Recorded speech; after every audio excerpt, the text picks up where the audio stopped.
je disais, nous arrêtons seulement dans mon peuple périt par manque de connaissances. Or, si nous continuons les textes de Osée 14, nous verrons que Dieu dit, parce que tu as rejeté la connaissance, je te rejette aussi. Jésus-Christ n'était pas venu juste pour mourir à la croix, mais il était venu pour nous apporter la connaissance.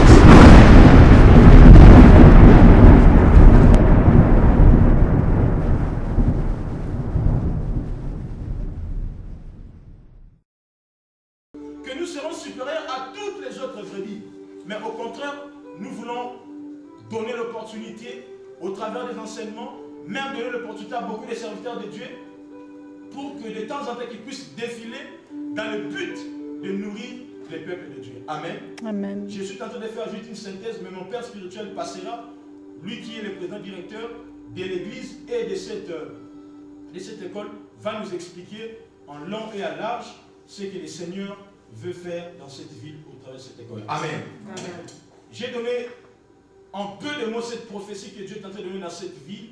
Pour nous les serviteurs, Dieu veut que nous puissions être remplis de la connaissance.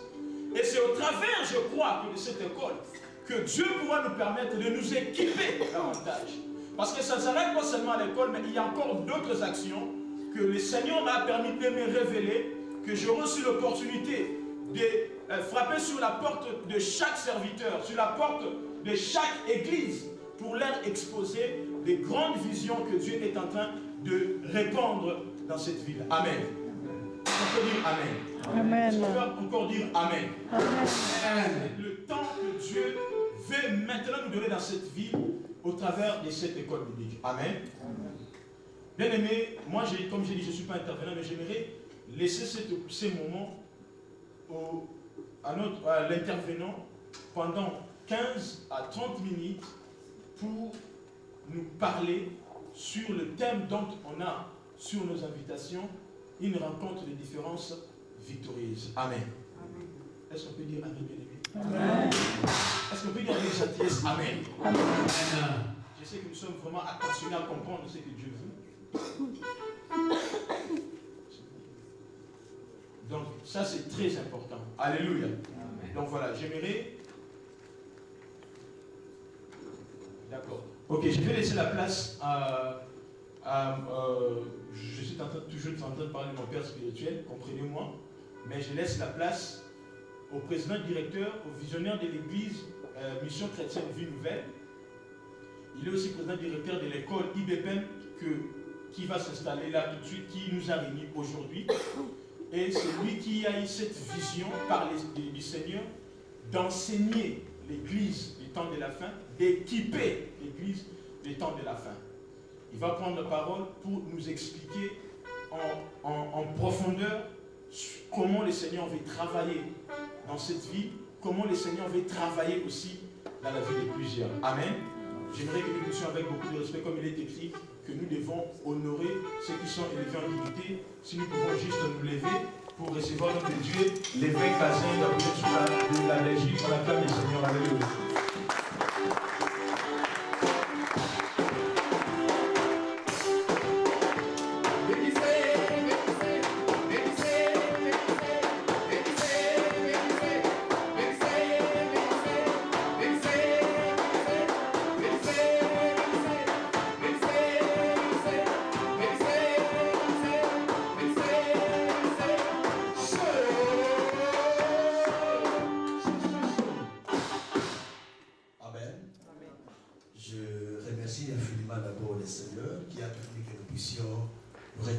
Ensemble, vous pouvez vous mettre s'il vous plaît. Et également, je remercie aussi le maire et toute son équipe. Je suis fortement ému de son accueil, de sa disponibilité, de nous avoir cédé la salle pour pouvoir démarrer ou faire cette action que nous faisons aujourd'hui. Si je me tiens ici, c'est juste pour présenter la vision de cette mission que nous faisons, qui est la mission chrétienne Vie Nouvelle. La mission Vie Nouvelle, c'est une vision divine d'abord pour pour ceux qui croient dans la chose de Dieu. C'est une vision divine qui nous a été donnée par le Seigneur. Personnellement, en 1991, j'ai reçu une vision de la part du Seigneur qui me montra un appareil dans lequel il y avait des récipients d'eau, un appareil d'avion dans lequel il y avait des récipients d'eau que je devrais piloter pour aller distribuer ces eaux. C'était en vision, c'est vraiment, c'est vague, c'est aberrant quand on voit des choses pareilles, pour ceux qui ne croient pas. Mais le Seigneur me dit, je t'ai choisi pour que tu ailles dans le monde afin de prêcher la parole de foi en vue de libérer tous ceux qui sont captifs. Et il me dit, tu deviendras leader des leaders. Tu vas commencer à former des leaders. Quelques années plus tard, je me suis lancé à faire ce travail. Depuis 1998, nous avions démarré la mission chrétienne Vue Nouvelle par des écoles bibliques, par la formation des jeunes, par l'encadrement des couples. Et c'est ce que nous faisons jusqu'aujourd'hui. Et la mission continue à s'étendre un peu partout dans le monde. Comme il a dit déjà l'homme de Dieu, le pasteur Philo, on est en Afrique, on est en Europe, on est un peu partout. Cette mission a pour but d'abord de propager la parole de foi pour relever les convictions de ceux-là qui acceptent Jésus comme Seigneur et Sauveur. Et nous avons aussi pour objectif de pouvoir donner un encadrement aux jeunes et aux couples aussi qui sont en difficulté. Si vous passez en Belgique, vous allez voir le travail que nous faisons. D'ailleurs, vous voyez les jeunes qui sont venus avec moi là. Ils ont dit, cette fois-ci, c'est nous les jeunes qui devons partir avec vous. Ils sont avec moi là, ils sont venus avec moi. Je crois 4 ou 5 jeunes, 4 jeunes comme ça qui sont venus avec moi. Nous encadrons les jeunes qui étaient désœuvrés, qui étaient dans la rue. Nous les redressons et ils deviennent des jeunes importants dans la société. Ça, c'est le plus grand travail que nous faisons en Belgique. Ce qui fait que nous avons un ampleur actuellement en Belgique. De même, nous formons aussi les gens par une école qui n'est pas scientifique, mais qui est beaucoup plus une école du ministère, une école biblique. Ça veut dire que nous gagnons les gens, nous leur donnons une formation qui leur permet de pouvoir servir Dieu et mener une vie de piété secteur, si je dis une vie de piété, une vie sérieuse secteur, en vue de pouvoir réaliser le rêve qu'ils ont pour leur avenir. Je vais bien lire un verset de la Bible pour mieux expliquer la chose. Moi, je ne prêcherai pas parce qu'il y a des orateurs qui sont là. Je suis là pour expliquer la vision que nous avons ici. Dans la Bible, il y a un homme qui a posé la question à Dieu. Dans Ésaïe 40, au verset 6. Cet homme, Dieu lui dit, va, écris. Il dit, que crierai-je, Seigneur? Dieu lui dit, va, parle, va, crie. Il dit, que crierai-je, Seigneur?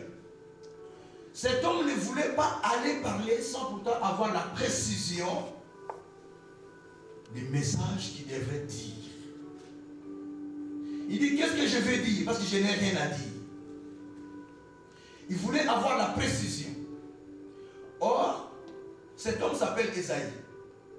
C'est un prophète qui va dire, mais qu'est-ce que je vais dire? Dieu qui me dit, va dire. Oui, je vais y aller. Mais qu'est-ce que je vais dire? Il faudrait que tu me dises ce que je dois faire avant d'aller parler.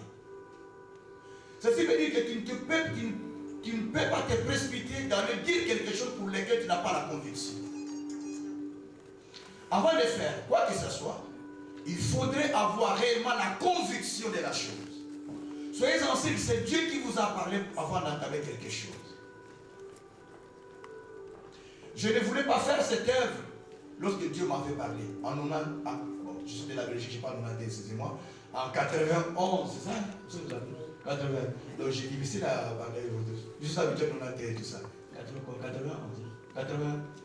91. Lorsque le Seigneur m'a parlé, je ne voulais pas faire cette œuvre. 7 ans après, je me suis dit, puisque Dieu m'a parlé, après 7 ans, je devais faire cela. J'attendais la conviction de Dieu. J'attendais toutes les précisions avant de pouvoir entamer la chose. Ceci veut dire que vous ne pouvez pas vous précipiter de faire quelque chose sans pourtant avoir tous les détails. Avant de bâtir une maison, je crois qu'il faut s'asseoir pour calculer toutes les dépenses. Toutes les dépenses. C'est alors que vous pouvez vous lancer pour bâtir la maison. Il y a une autre personne qui a dit, dans Proverbe, au chapitre 29, verset 19, c'est Salomon, un homme plus sage, un homme beaucoup plus sage, qui dit,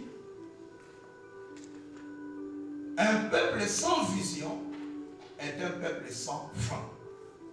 Ceci veut dire qu'un peuple sans orientation, un peuple sans